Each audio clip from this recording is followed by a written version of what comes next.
ہمارے حضور اکرم صلی اللہ تعالیٰ علیہ وسلم کے والد ماجد حضرت عبداللہ رضی اللہ تعالیٰ عنہ کے بارے میں بیان کرتا ہوں۔ یہ عبد المطلب کے تمام بیٹوں میں سب سے زیادہ باپ کے لاڈلے اور پیارے تھے، چونکہ ان کی پیشانی میں نور محمدی صلی اللہ تعالیٰ علیہ وسلم اپنی پوری شان و شوکت کے ساتھ جلوگر تھا، اس لیے حسن و خوبی کے پیکر اور جمال صورت و کمال سیرت کے آئینہ دار اور عفت و پارسائی میں یکتائے روزگار تھے۔ قبیلہ قریش کی تمام حسین عورتیں ان کے حسن و جمال پر فریفتہ اور ان سے شادی کی خواستگار تھی، مگر عبد المطلب ان کے لیے ایک ایسی عورت کی تلاش میں تھے جو حسن و جمال کے ساتھ ساتھ حسب و نسب کی شرافت اور عفت و پارسائی میں بھی ممتاز ہو۔ عجیب اتفاق کہ ایک دن عبداللہ رضی اللہ تعالیٰ عنہ شکار کے لیے جنگل میں تشریف لے گئے۔ ملک شام کے یہودی چند علامتوں سے پہچان گئے تھے کہ نبی آخر الزمان صلی اللہ تعالیٰ علیہ وسلم کے والد ماجد یہی ہے۔ چنانچہ ان یہودیوں نے حضرت عبداللہ رضی اللہ تعالیٰ عنہ کو بارہا قتل کر ڈالنے کی کوشش کی۔ اس مرتبہ بھی یہودیوں کی ایک بہت بڑی جماعت مسلح ہو کر اس نیت سے جنگل میں گئی کہ عبداللہ رضی اللہ تعالیٰ عنہ کو تنہائی میں دھوکے سے قتل کر دیا جائے، مگر اللہ تبارک و تعالیٰ کی حفاظت نے اس مرتبہ بھی اپنے فضل و کرم سے بچا لیا۔ عالم غیب سے چند ایسے سوار ناگہاں نمودار ہوئے جو اس دنیا کے لوگوں سے کوئی مشابہت ہی نہیں رکھتے تھے۔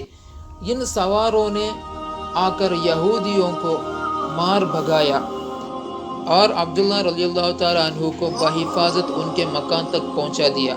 وہب بن مناف بھی اس دن جنگل میں تھے اور انہوں نے اپنی آنکھوں سے یہ سب کچھ دیکھا، اس لیے ان کو عبداللہ رضی اللہ تعالیٰ عنہ سے بے انتہائی محبت و عقیدت پیدا ہو گئی، اور گھر آ کر یہ عزم کر لیا کہ میں اپنی نور نظر آمینہ رضی اللہ تعالیٰ عنہ کی شادی عبداللہ رضی اللہ تعالیٰ عنہ ہی سے کروں گا۔ چنانچہ اپنی اس دلی تمنا کو اپنے چند دوستوں کے ذریعے انہوں نے عبد المطلب تک پہنچا دیا۔ خدا کی شان کہ عبد المطلب اپنے نور نظر عبداللہ رضی اللہ تعالیٰ عنہ کے لیے جیسی دلہن کی تلاش میں تھے، وہ ساری خوبیاں حضرت آمینہ بنت وہب رضی اللہ تعالیٰ عنہ میں موجود تھی۔ حضور صلی اللہ تعالیٰ علیہ وسلم کے دادا عبد المطلب نے اس رشتے کو خوشی خوشی منظور کر لیا۔ چنانچہ 24 سال کی عمر میں حضرت عبداللہ رضی اللہ تعالیٰ عنہ کا حضرت بی بی آمینہ رضی اللہ عنہ سے نکاح ہو گیا، اور نور محمدی حضرت عبداللہ رضی اللہ عنہ سے منتقل ہو کر حضرت بی بی آمینہ رضی اللہ عنہ کے شکم اطہر میں جلوگر ہو گیا۔ اور جب حمل شریف کو 2 مہینے پورے ہو گئے تو عبد المطلب نے حضرت آمینہ رضی اللہ تعالیٰ عنہ کو کھجوریں لینے کے لیے مدینہ بھیجا یا تجارت کے لیے ملک شام روانہ کیا۔ وہاں سے واپس لوٹتے ہوئے مدینہ میں اپنے والد کے ننھال بنو عدی بن نجار میں 1 ماہ بیمار رہ کر 25 برس کی عمر میں وفات پا گئے اور وہیں دار نابغہ میں مدفون ہوئے۔ قافلے والوں نے جب مکہ واپس لوٹ کر حضور صلی اللہ تعالیٰ علیہ وسلم کے دادا عبد المطلب کو اپنے بیٹا عبداللہ رضی اللہ تعالیٰ عنہ کی بیماری کا حال سنایا تو انہوں نے خبر گیری کے لیے اپنے سب سے بڑے لڑکے حارث کو مدینہ بھیجا۔ ان کے مدینہ پہنچنے سے قبل ہی حضرت عبداللہ رضی اللہ تعالیٰ عنہ راہ ملک بقا ہو چکے تھے۔ حارث نے مکہ واپس ہو کر جب وفات کی خبر سنائی تو سارا گھر ماتم کدہ بن گیا اور بنو ہاشم کے ہر گھر میں ماتم برپا ہو گیا۔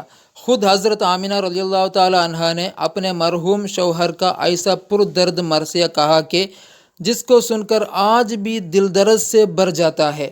روایت ہے کہ حضرت عبداللہ رضی اللہ تعالیٰ عنہ کی وفات پر فرشتوں نے غمگین ہو کر بڑی حسرت کے ساتھ یہ کہا کہ الہی تیرا نبی یتیم ہو گیا۔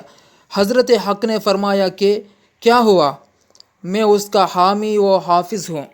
حضرت عبداللہ رضی اللہ تعالیٰ عنہ کا ترکہ ایک لونڈی ام ایمن جن کا نام برکہ تھا، کچھ اونٹ کچھ بکریاں تھی، یہ سب ترکہ حضور صلی اللہ تعالیٰ علیہ وسلم کو ملا۔ ایمن بچپن میں حضور اقدس صلی اللہ تعالیٰ علیہ وسلم کی دیکھ بھال کرتی تھی، کھلاتی، کپڑا پہناتی، پرورش کی پوری ضروریت مہیا کرتی۔ اس لیے حضور اقدس صلی اللہ تعالیٰ علیہ وسلم تمام عمر ایمن کی دلجوئی فرماتے رہے۔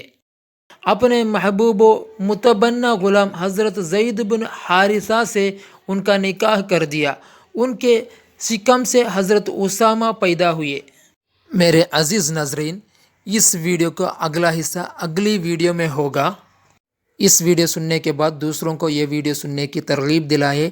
اس ویڈیو کا پہلے حصے سننے کے لیے نیچے ڈسکرپشن میں دیے گئے لنک کو ٹچ کریں، سبسکرائب کریں، شیئر کریں، لائک کریں۔ السلام علیکم ورحمۃ اللہ تعالیٰ وبرکاتہ۔